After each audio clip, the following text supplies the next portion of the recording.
Anyone who looked at the comment section of the last video would know that this was coming up next. Anyone who's been watching my channel for a little bit would also know that this is the hardest campaign I have under my belt. I do think that I have found ways to make it a little easier. However, I do think that this is one of the more advanced guides. A lot of the things that are required to complete the finale demand the player to have preset knowledge, and I feel it would be more frustrating for a newer player to try and follow this guide than someone who's been playing for a while and already knows a lot of quirks about the game. Whether you're new to this game or you're not, I think that anyone could benefit from this video because I myself learned stuff throughout the process of making it. With that being said, here is my guide for Left 4 Dead 2's The Last Stand, which I think I can prove has the hardest finale in all of Left 4 Dead. Also, don't forget to leave a comment on the next campaign that you want to see.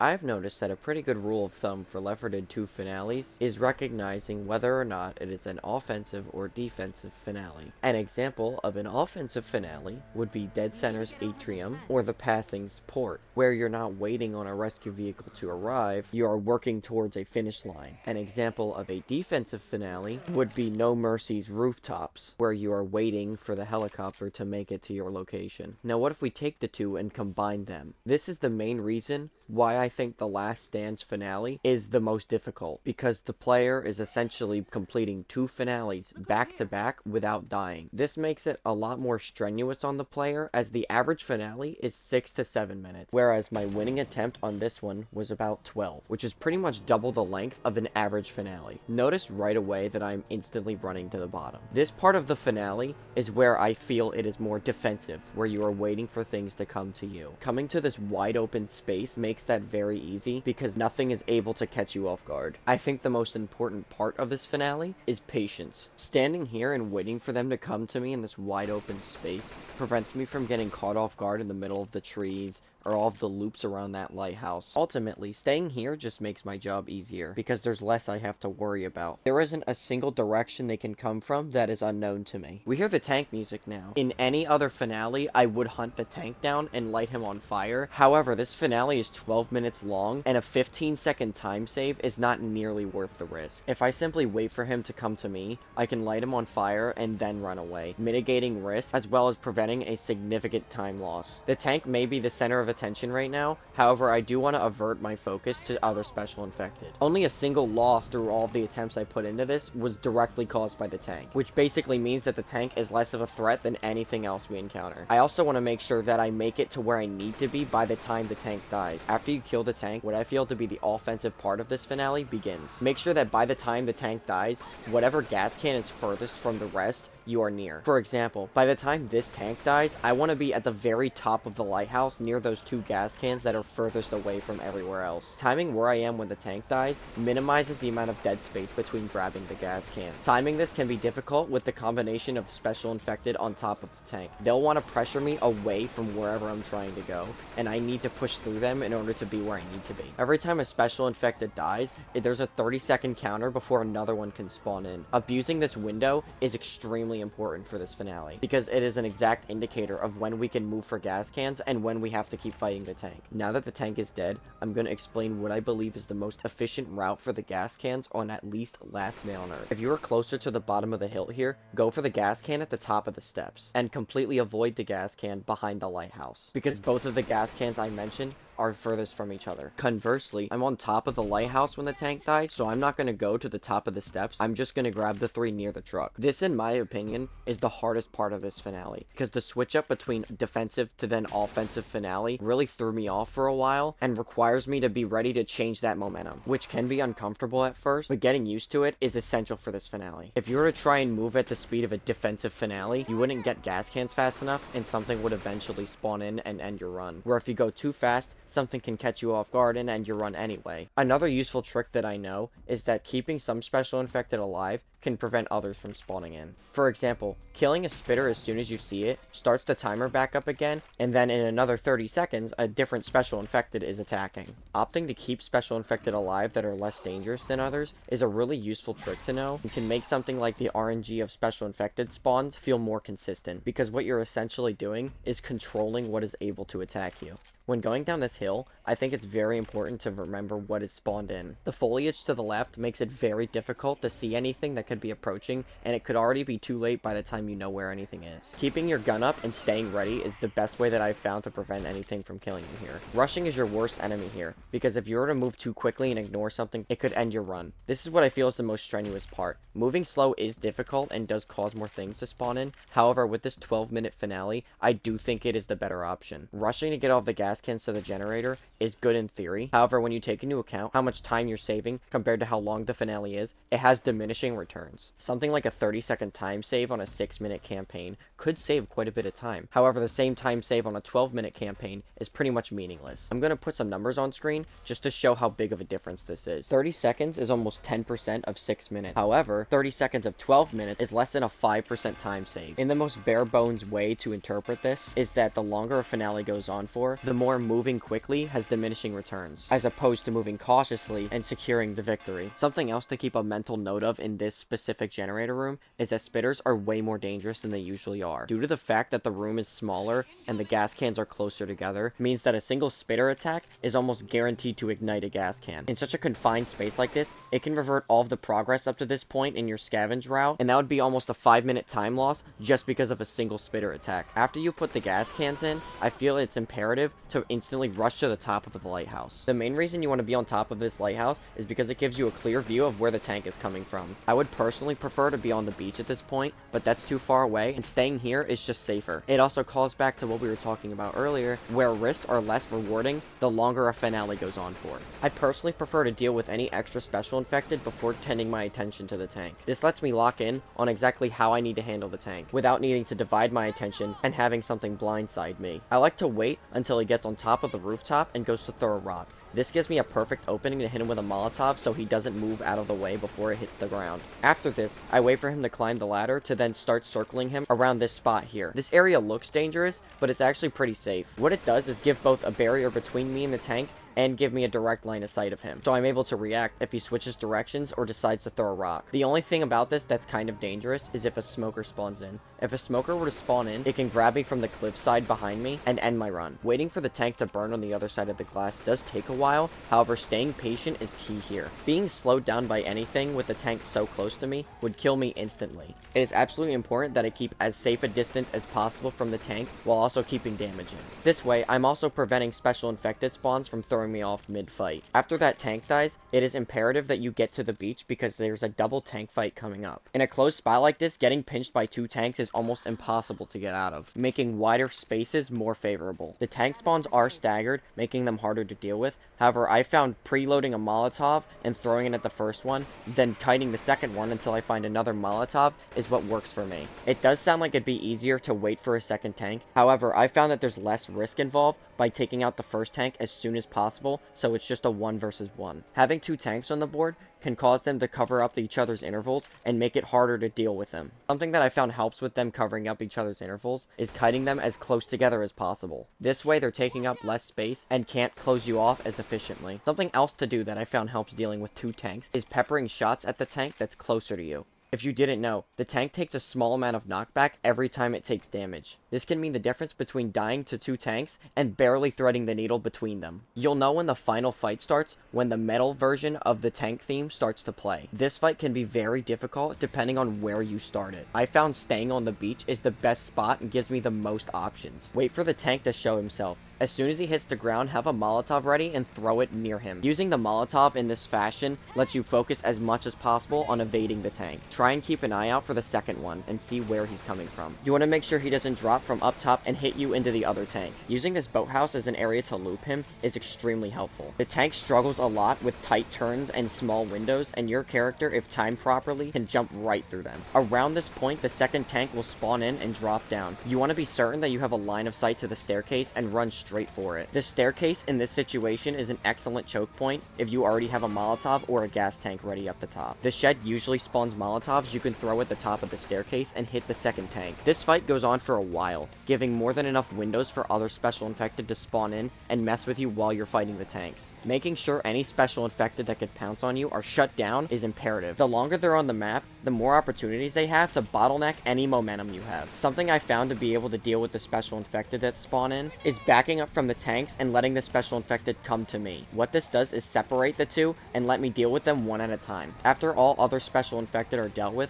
I can then go back to dealing with the two tanks. This part of the finale as a whole is where I think most people would struggle with. Dealing with more than one tank at a time isn't exactly something the game throws at you too often, so a lot of players don't have practice. I found playing tank challenge custom maps is where most of my knowledge of the tank comes from. If you're unable to download custom maps, another finale that does something similar is Swamp Fever's Plantation.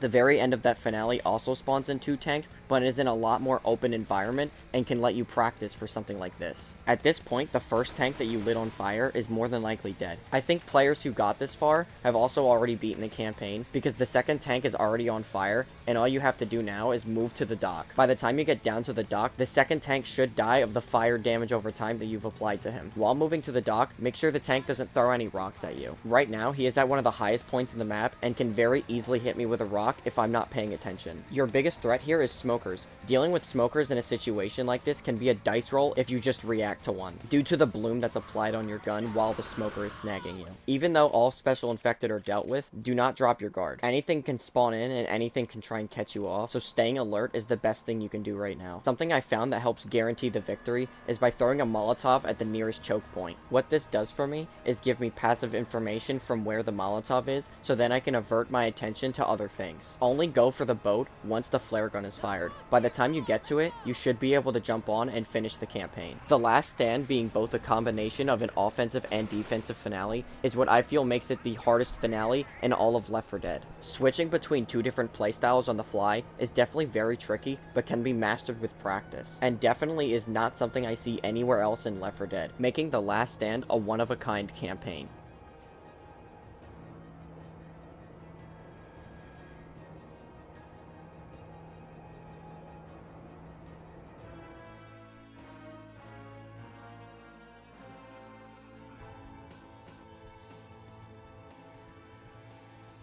If you have made it to this point, thank you so much for watching. I hope this video has been extremely helpful to you, because all of the information I've learned in here has been extremely helpful to me. Thank you again so much for watching, and have a wonderful rest of your day.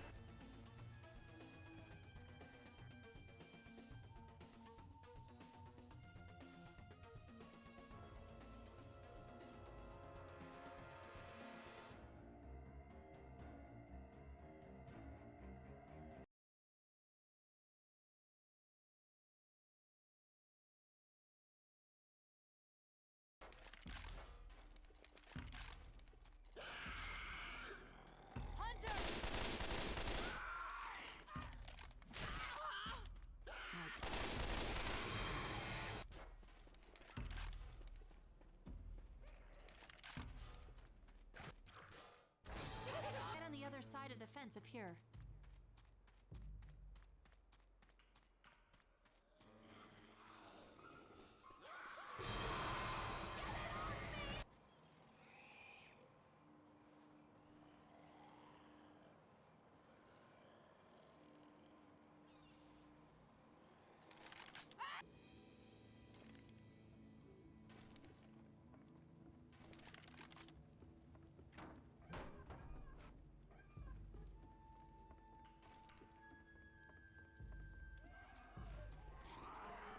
Charger! Copy!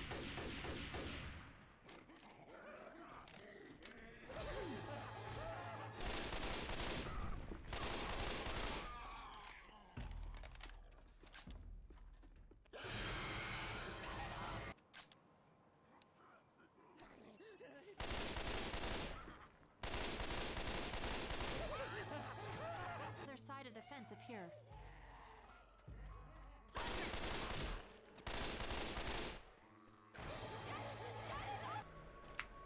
Strawberry milk is like the GOAT. I can't think of a better beverage. We need to get over this fence. Is that a tank? A tank? This is what I mean. This whole campaign is just this campaign is just evil. It's just evil. I don't know why. It's just an evil campaign. I'm just not even trying with this one.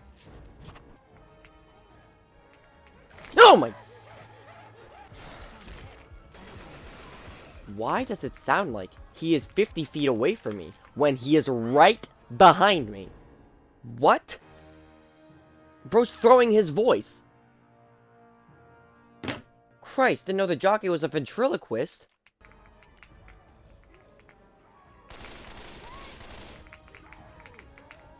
We're gonna do this the way God intended. I think. I don't know. I didn't see it nowhere in the Bible, but I'm sure he'd be pretty chill with this tank. With this,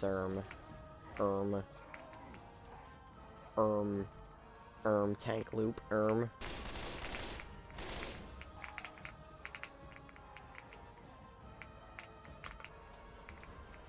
Oh, he washed it off?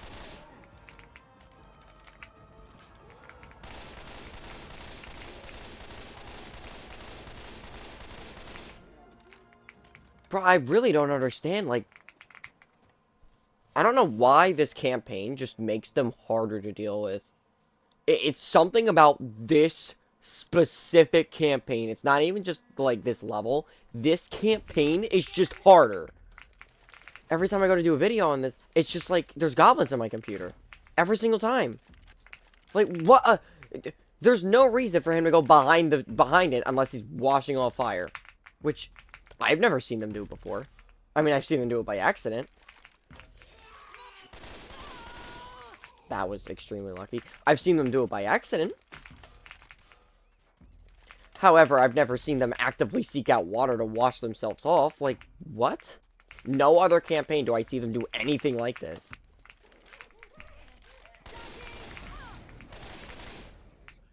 Bro, what?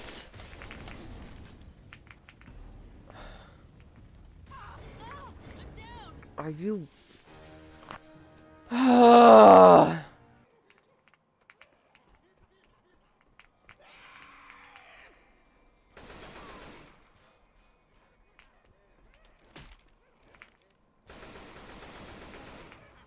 Bro, where...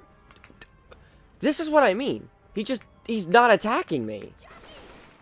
And that's making him so much harder to deal with. Bro, he's literally running all over the place instead of attacking me.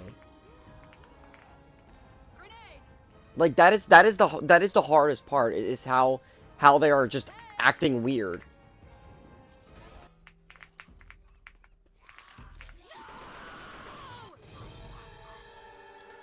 Oh my god.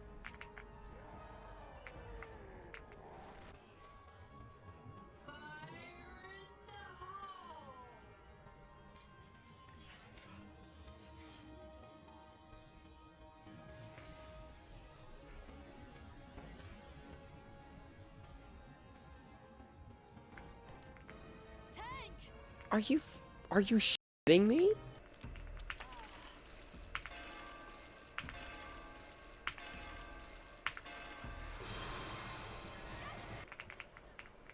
Like, why is he not here right now? Why is he now here?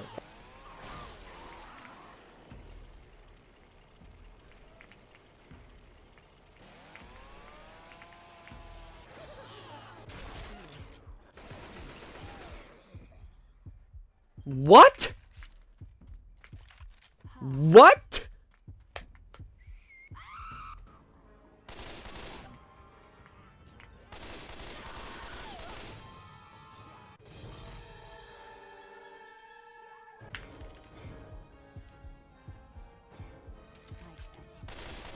I'm gonna kill him, and I want you guys to tell me how far this just was.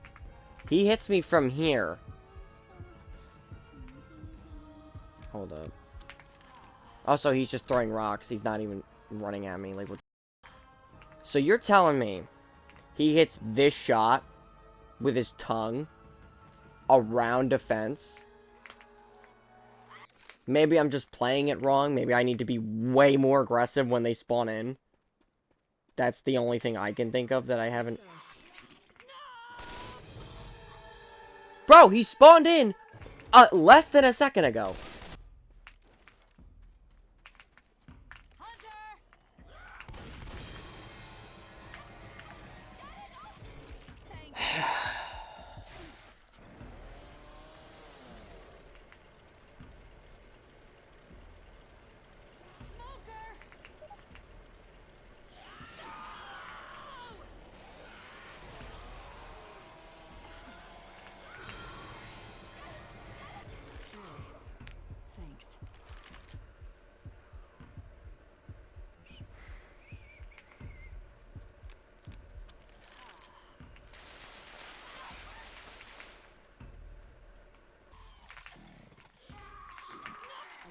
Are you fucking?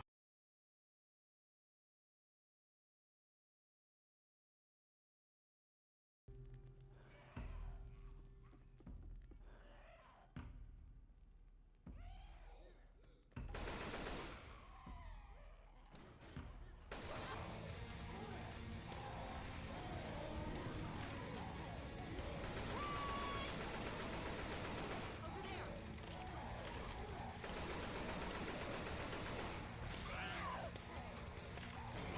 Damn it! I'm down.